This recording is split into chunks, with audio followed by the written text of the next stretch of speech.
Buenas noches, buenos dias, buenas tardes, mi gente. It's your boy Jay here, and I just gave you the intro in Spanish. I don't even speak Spanish.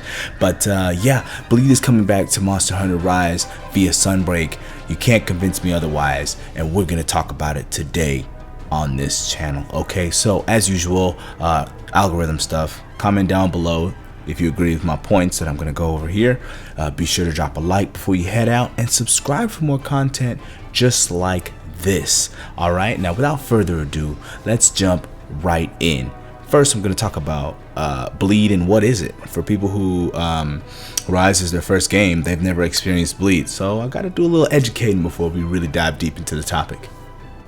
So what the heck is Bleed?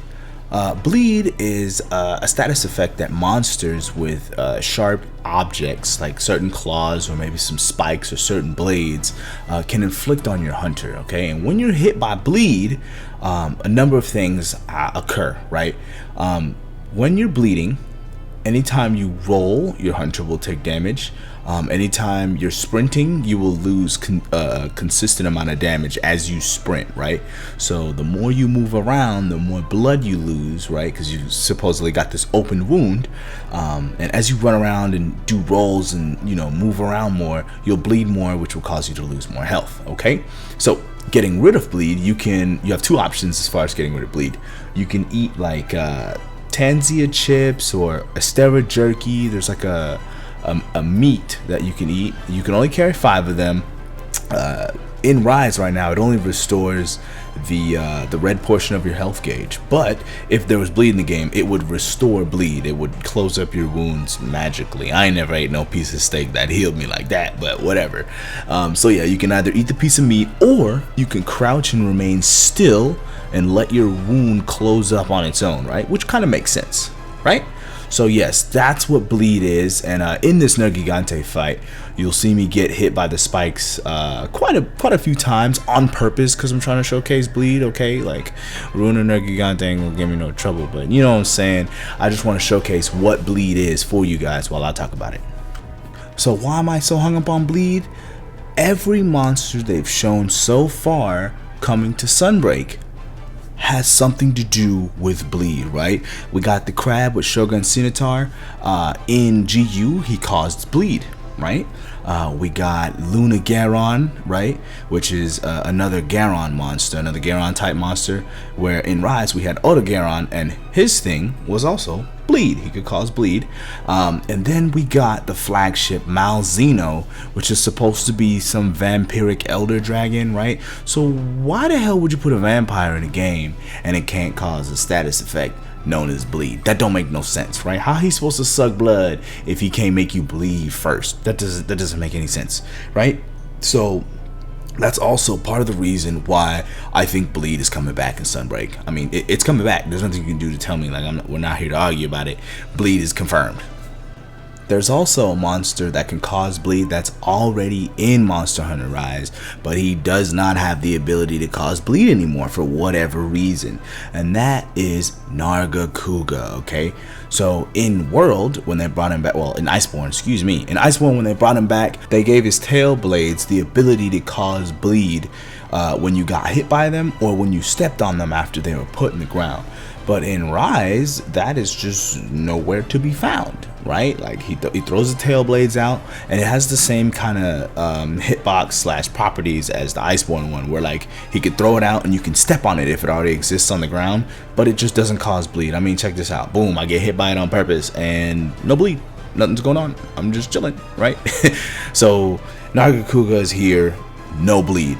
And that would be a great way to differentiate Nargacuga's high rank to his master rank version, is if you give the master rank version Bleed back, right? Now, of all the ailments that can be afflicted to your hunter, Bleed is not really that huge of a deal. Oh, so I can't roll. Oh, so I can't run.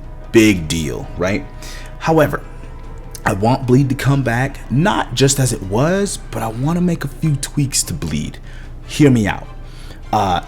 When Master Rank comes to Sunbreak, I want these monsters to be fast, really fast, right? Because our hunter is super fast. It's never been as fast as they've ever been. We have so many ways to move across the map. I mean, you saw me playing Gunlands. We got Blast Dash, right? And then we got the wire bugs, right? You zip through the air with the wire bugs. So our hunter has never been as fast as they've been in Rise/Sunbreak, right? So make the monsters faster to compensate, because that's kind of a problem right now with high rank, is that like the game's not so challenging because the hunters are so fast. Make the master rank monsters faster. Now the reason why that's important to bleed is when we get hit with bleed in Rise or Sunbreak, I want it so that yes, when you roll you take extra damage, yes, when you sprint you take extra damage, right? But I want it to be where if you're airborne you take a lot more damage than we used to when it compares to running or rolling, right? So anytime you're airborne, this means wire bugging, right? And you know, Rise's verticality go crazy. We're always in the air as hunters, right? So if you choose to do a Silkbind art that puts you in the air, i.e. a soaring kick, an impact crater, you're in the air that whole time, bleed should be proccing bow bow bow bow bow bow bow. I'm saying quick. I don't want to say like Eschaton Judgment fast, maybe I don't know, like after 1 or 2 elemental knockdowns, Eschaton Judgment fast, but I want a bunch of health ticking off, pow, pow, pow, pow, pow, pow, pow, as you're in the air, right? So let's say you choose to do a wirefall. Now there's more risk involved if you're hit with bleed and you get hit by another attack, right? Okay, do I wirefall and risk losing all that health, or do I just stay here and get up naturally and you know, wait for an opening so I can hit that jerky, right? And like I said, the monsters are faster than they used to be now, so it's gonna be harder for you to go for that just crouch and wait it out method, because the monster is gonna be, you know, cracked out, moving all over the place super fast, because the hunter is cracked out, moving all over the place super fast. So now it's gonna be even more important for you to carry your jerkies, carry your meats, so that you can heal bleed, so that you can keep up your mobility. Otherwise, the monster's gonna dance circles all over you if you're hit by bleed and you can't restore it. Another reason bleed needs to come back to Rise via Sunbreak is for the potential monsters it could bring, and one of the most important monsters is, of course, that's right, the progenitor of bleed himself, Steve, baby. I ain't talking about Minecraft. Seregios can make a return with this new bleed. Imagine how incredible that would be to have this guy in Sunbreak with the new mobility and the new bleed rework that I just talked about, right? He'd be super dangerous, especially if they speed him up a little bit and have him shoot out more blades, give him some brand new attacks that have him shoot out more blades and cause bleed all the time. Oh my god, it would be such an incredible fight, and the armor and weapons that come with it. So for those of you who have never played game that features Seregios, right, which is possible, and that makes me so sad that 5th Fleeters today have never experienced Seregios. His weapons have a unique mechanic where if you roll while unsheathed, you'll build up sharpness, right? So as you roll around with your weapon unsheathed, eventually you'll get the proc, the bing! Your weapon sharpness has gone back up, right? It'll be as if you chose a whetstone and, you know, did a sharpening, right? So with Rise and Sunbreak, what I want to do is add to that. Just like before, every time you roll, you'll build up sharpness over time, but also let's add it to every time you do Silkbind attacks, you'll build up sharpness as well. So now you can roll and or do Silkbind arts to build up your sharpness, right? And have him be a high threat level invader, right? Make his weapons, you know, hit hard, have good sharpness, of course, right? It comes with the territory. Have good sharpness and have them keep their gimmick. That way they're, you know, really good viable weapons that could be used in endgame builds and not something that'll just be dropped later on and we forget about it again, right? Also, Steve has never been in a 5th gen game where the armor system is as it is, so I imagine being able to use his armor in some mixed sets for some sharpness management and things like that. Maybe he comes with razor sharp off the rip with some good slots because he's a high level monster, or maybe he comes with protective polish, you know, or handicraft.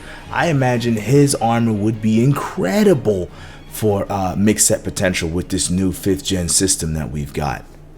Last thing I want to talk about when concerning adding bleed to Monster Hunter Rise is monsters that already exist that would greatly benefit from having bleed added to their kits, right? So you see me shooting down Magnamalo here, and I think he's a prime candidate for a monster that could greatly benefit by adding bleed to his kit. I mean, look at his design. He's got all these retractable spikes and blades everywhere. It makes sense that one of these attacks, maybe while the blades are out, can cause bleed, right? And I think it would pair extremely well with Magnamalo's Hellfire Blight, right? Because what do you do to get rid of Hellfire Blight? You got a wire bug to get rid of it. And earlier in the video, I talked about how bleed will make you take a whole lot more damage when you're airborne. You gotta be airborne to get rid of Hellfire Blight. So now you as a hunter are stuck in a jam if you get hit by any attack that causes bleed. Okay, do I wire bug now to get rid of Hellfire while bleeding and take all that damage, or do I wait to cure my bleed first and then deal with Hellfire Blight after? Or because, you know, Magnamalo is still going to be attacking and going crazy while all this is happening. So now maybe you managed to get the bleed off of you, but you still got Hellfire Blight and boom, you exploded, right? So now Hellfire Blight becomes much harder to deal with bleed added on top. I think Magnamalo would greatly benefit from having bleed added to his kit.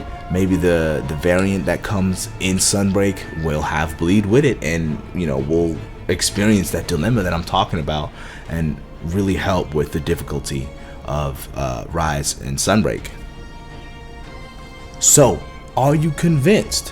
Have I turned you into a believer? Let me know in the comment section down below. Don't forget to leave a like on your way out and subscribe for more content just like this. We do Monster Hunter videos. We do at least 2 a week around here. So yes, bleed is coming back to Monster Hunter Rise via Sunbreak. I'm a believer in this, and I will believe it until we get confirmation. And when we do get confirmation, you best believe I'm gonna be here in the corner like, I was right, I knew all along, baby. Capcom won't let me down. So yes, Bleed's coming back to Rise. Do you like my ideas for revamping Bleed, and do you believe as hard as I do? Like I said, let me know in the comment section down below. And as always, hunters, happy hunting. Peace.